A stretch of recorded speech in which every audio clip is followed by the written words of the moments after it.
You're listening to Arcane Carolinas, an exploration of the Carolinas' folklore, legends, myths, and modern weird. Each episode, we examine the historical context of our topic and aim to preserve some of the stories that help make this part of the world such a fascinating place.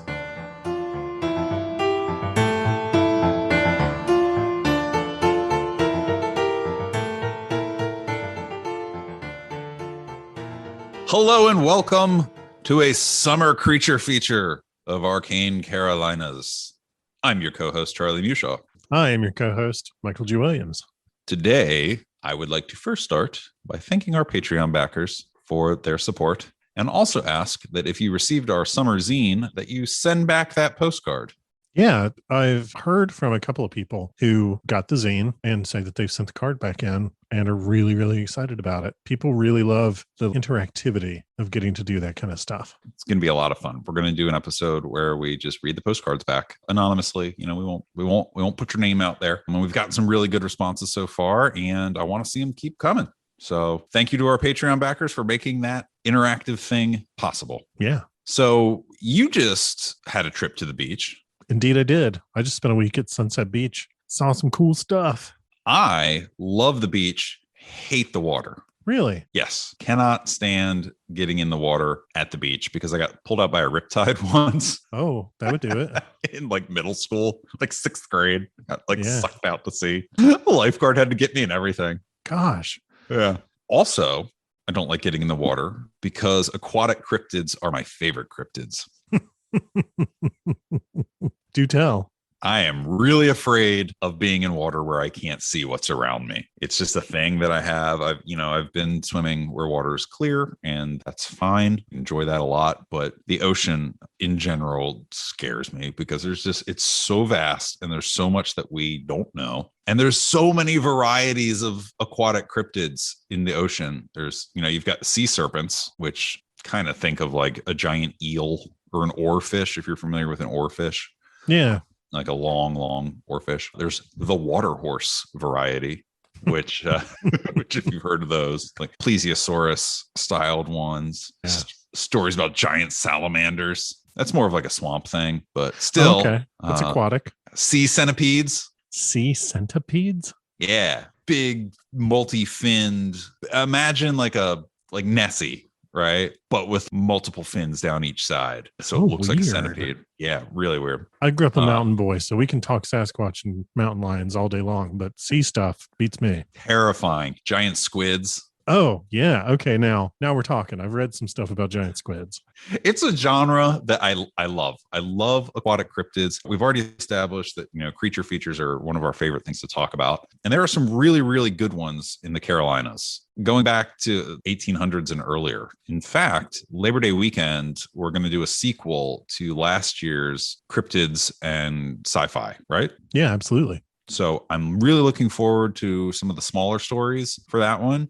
But today I decided to do a big one. Fills up a full episode, a lot of details, a lot of meat. It comes up every single time you try to look up something about sea monsters in the Carolinas. There's several different versions of it, some of which are complete crap, some of which are pretty good. So journey with me to the deck of the steamship Santa Clara at 11:55 a.m. on December 30th, 1947.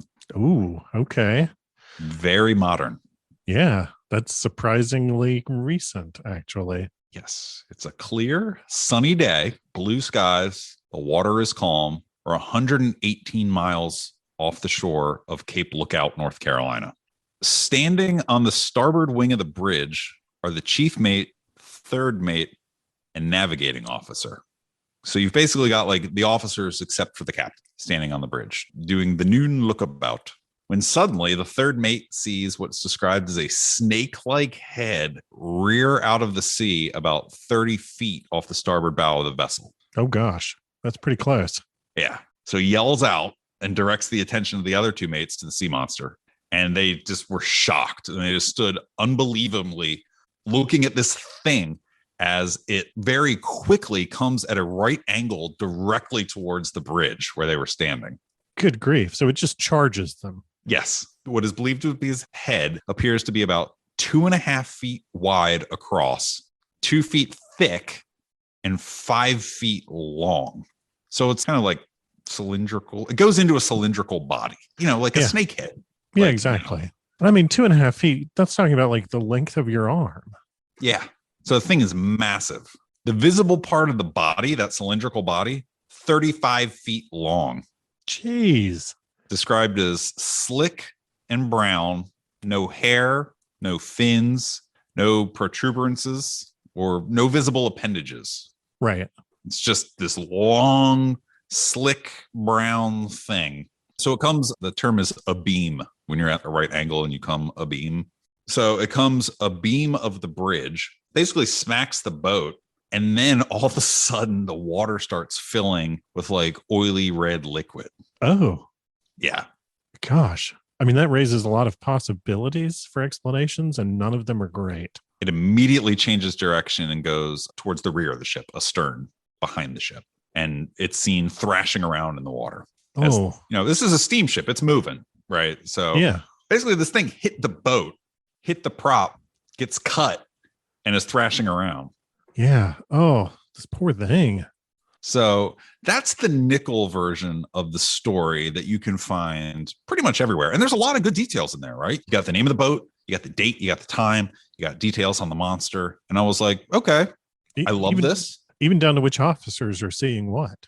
Right. So I'm like, this has to be documented somewhere, right? With more detail. Surely. So I was like, well, let's start with a boat because it's modern enough that shipbuilding logs are going to be really accurate. So the Santa Clara was a Grace Line steamer, meaning that it was a steamship built by the Grace Shipbuilding Company. And their logs are super easy to find. It's a company that was actually founded in Peru in the mid-19th century by two Irish-born brothers to sell guano. Natural resource. There's money in guano, for fertilizer. Yeah, it has a ton of chemical applications. They realized that, like, hey, if we own the boats that are shipping the guano, we can make more money. So that's how the company started. So they were building. These people were building the Amazon trucks. Yeah.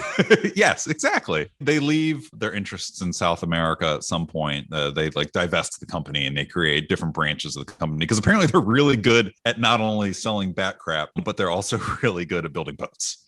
So they established the steam line branch of the company as well. In 1880, one of the brothers is doing so well that he becomes mayor of New York twice. Jeez. Okay. Well, kind of cool. Good for him. So in the history logs of like the ships that they built, there's actually 5 Santa Claras. So the first one was built in 1913 and was sold in 1925 to the Hawaiian Steamship Company, renamed the Columbian, and then in 1945 sold to the USSR and renamed Kapitan Smirnov. Okay.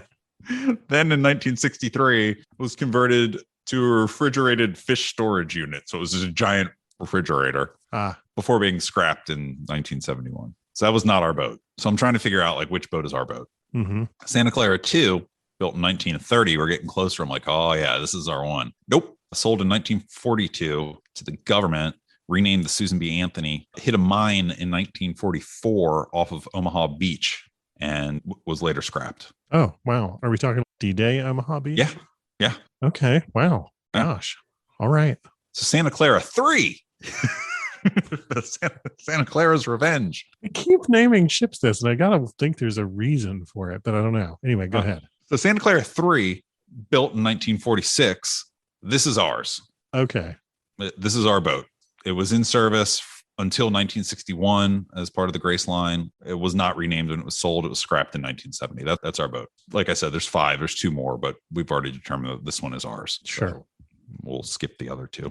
So I was like, okay, cool. I found the boat. The boat is real. So then I was like, all right, let's find some articles. There's got to be newspaper articles on this. Several websites, including one prominent cryptozoology website, lists the Kingsport Times from Kingsport, Tennessee, the December 31st, 1947 issue. It is not in that paper. Here's the thing about newspapers.com. You can find old papers. Yeah. It makes it really easy to like locate sources when somebody's like, it was in this paper. And then you go read it and you're like, it wasn't there. I have an immediate reaction in terms of forming a theory, but I'm going to let you do your thing.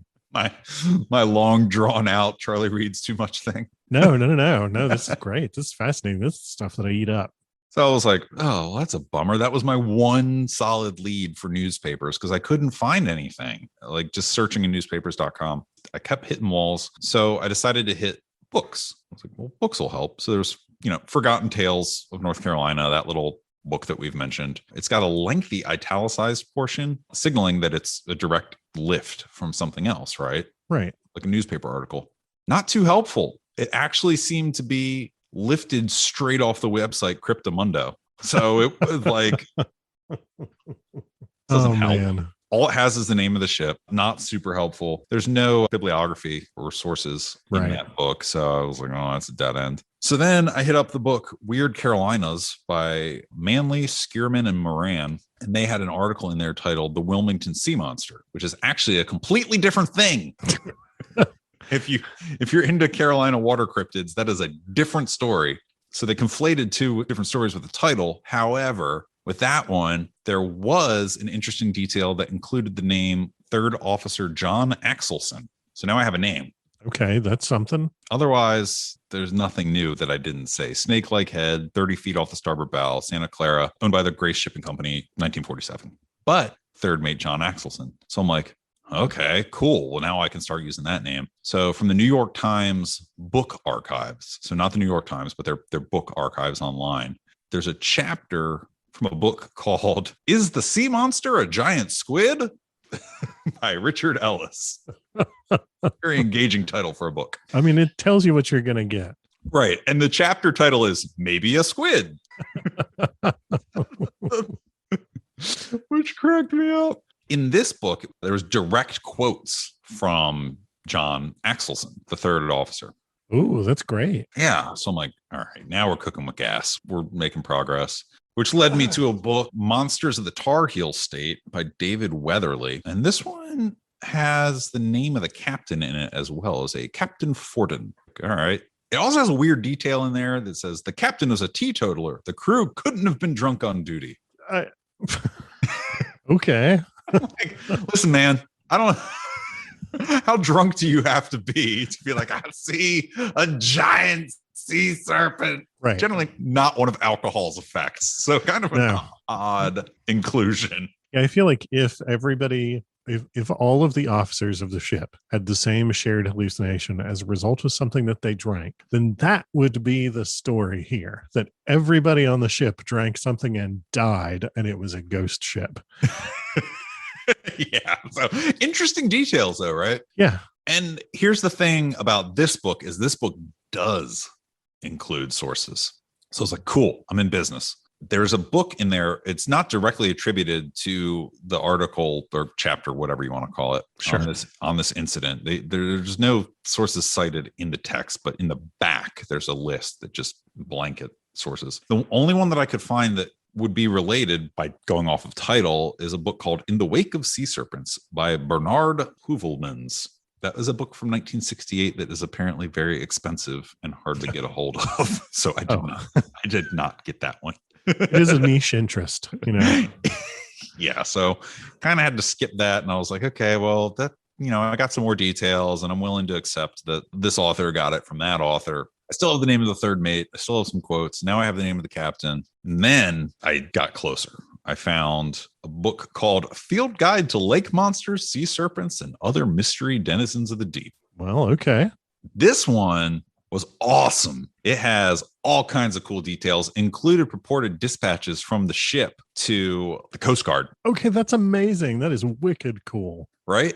And then I was like, well, where's this book getting it? And then I found the real motherlode, which is a journal from 1998 called The Anomalist.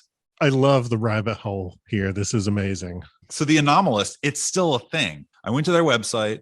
The web store at the time wasn't working. And I was like, oh, man. So I sent an email and was just like, hey, I'm trying to get a copy of this particular issue. I need to read the article, An Unfortunate Encounter for All Concerned, the Santa Clara disaster of 1947. They replied within 10 minutes. No way. I had a copy of it 2 days later. Oh, my God. That's amazing. This is so cool. It is the absolute motherlode. Well written, cited with verifiable sources, tons of cited sources in here that are all verifiable from like US hydrographic survey groups and like just incredible, and actual newspaper articles that you can verify. But here's the big thing. They found Axelson and interviewed him. No way. Right. So think about it. So this happens in 1947. This was published in 1998. It's only 40 years later. Yeah, 51. Yeah. So Axelson was 64 years old. He didn't want to go into it too much because apparently the crew was on the receiving end of some ridicule in the wake of it. And he was an older man at that point and had like since moved on in life and was just like, I'll tell you that I saw it. And that's these other guys saw it and it was what it was. But amazing that they found him. There's ship logs in it, including details. It was an 8,600 ton, 440 foot long ship. Good grief. So it was a legit ship. Like 1 1/3 football fields. I mean, that's huge.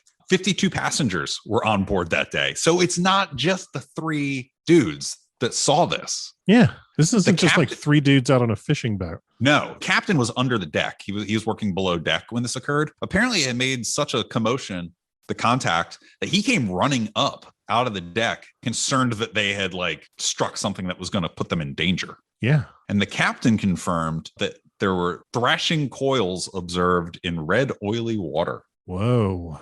Jumped on the radio and put out a transmission because he was worried that other ships in the area would be in danger of striking something large and injuring their crew, damaging their ships.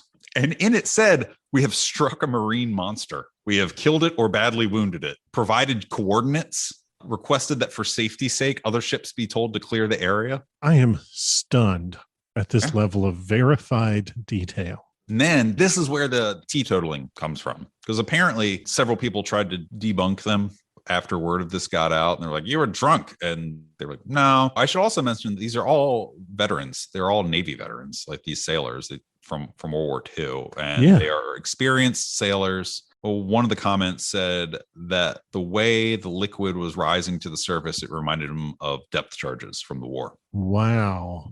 It's stunning to me how eager a really dedicated skeptic is to things like trying to frame somebody's reported experience as being impossible, to the point that they would claim that the crew of a ship, where obviously everybody on the crew was probably in the Navy just 2 years before. Like, it's just, it blows my mind. It is. And they're even passenger accounts, though. Here's the thing, like people that were just passengers on the boat, non-crew, were like, yeah, it was really weird. It's not just the crew that were reporting this. Wow. I mean, like, I can get pretty skeptical sometimes, but I also try to be at least a little bit respectful of people's experiences.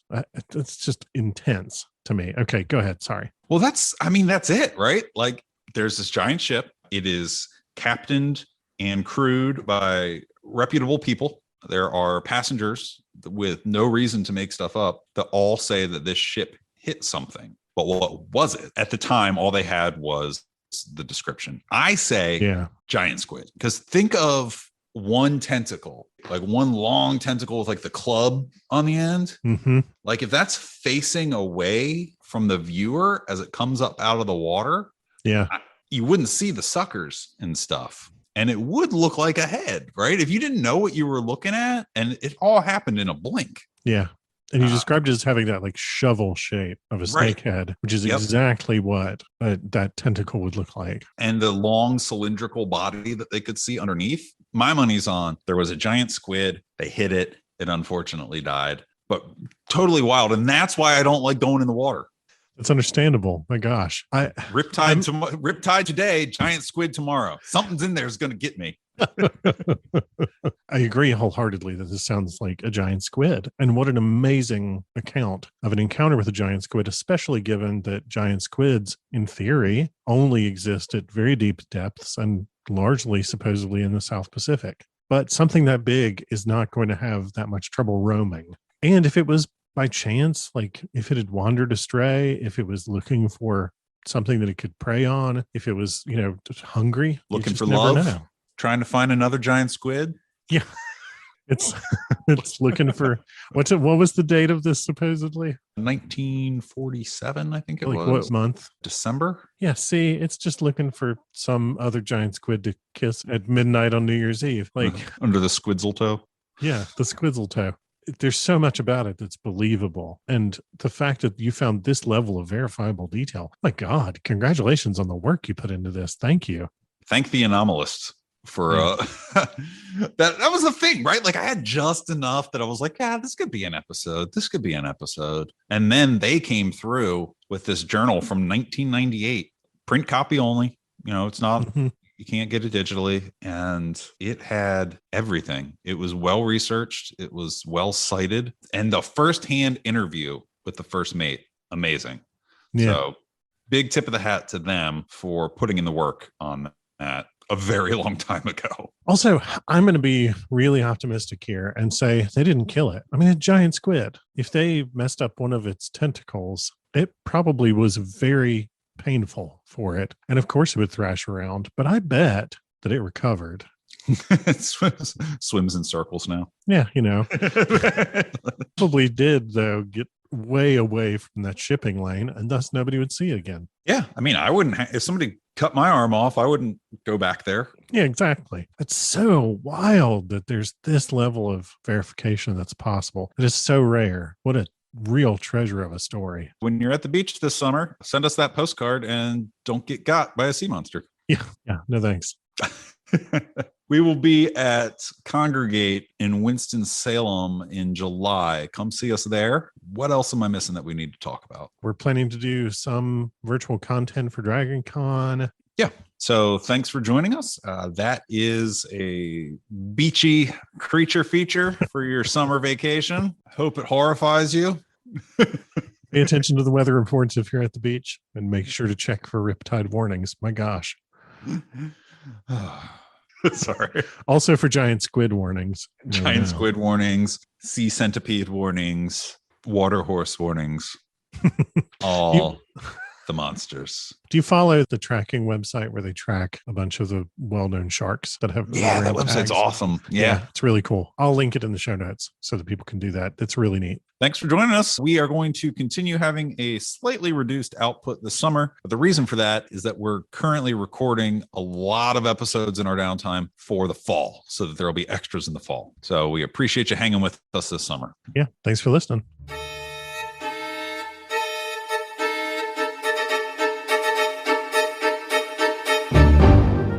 You've been listening to Arcane Carolinas. Thanks for joining us. If you liked it, give us a rating, leave a comment. If you didn't like it, send us an email and tell us why. If you're not wrong, we'll try to fix it. And if you're interested in award-winning speculative fiction, including science fiction, urban fantasy, and horror, find me, Michael G. Williams, at www.michaelgwilliamsbooks.com and check out Falstaff Books at falstaffbooks.com. If you'd like to pick up some Arcane Carolinas merch, look at behind-the-scenes info, pictures, videos, stuff like that, all the things that get cut, check out arcanecarolinas.com, where you can get access to our Patreon, our Facebook, our Twitter, our Instagram, all that in one place, including the merch store. Buy a shirt. Clothe your body. Drape your body in our wares. Be our living billboards. Okay. Roughly where on the shore is Cape Lookout? I don't know. Okay. Edit that out. Yeah, I just never asked that question.